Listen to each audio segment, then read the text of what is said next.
Mbere na mbere ingigatamba igiti gihagaze abagizi ba nabi bicirwaga ku giti ito batewe imisumari.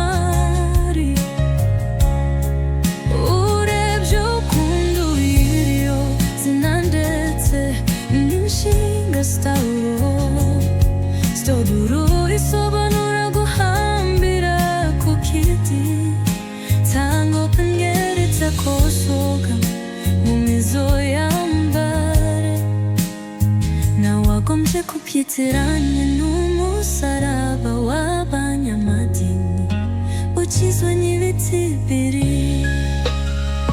Hari inkoranyamagambo nabaza ko ijambo Stawurus ubundi rirasobanuraga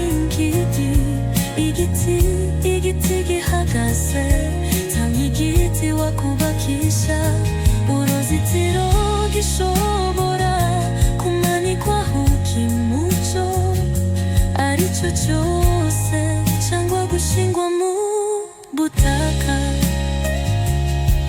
Iyo nguranyamagambo rakamezi gerati inani jambo abaroma bakoresha ryo ku ijambo ry'ikilatini risobanura umusaraba n'imezo ya mbere ikambo kuwanja rashanura ku igiti giho gusa rubiri moja ngaja kuwa hari kitabu cha butata yakachangeza kitu periri gusa ushimikana ku mizo ya mbere umusaraba wari igiti kimwe gihagaze gisongoye nijoro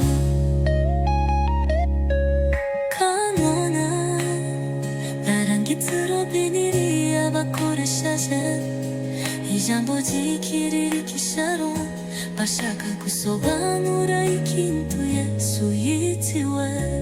Hari igitabo gisobanura ijambo Shalom kimvuga ko ari igeni cyangwa ibini yabyetse.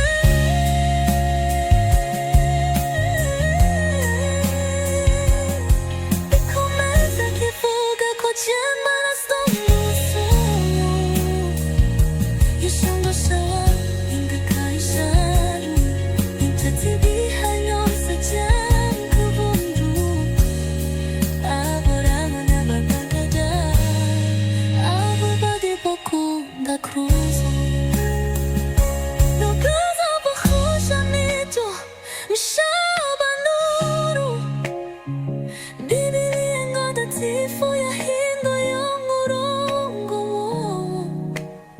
cyakoze faris bati bigilitimana y'abasekuruza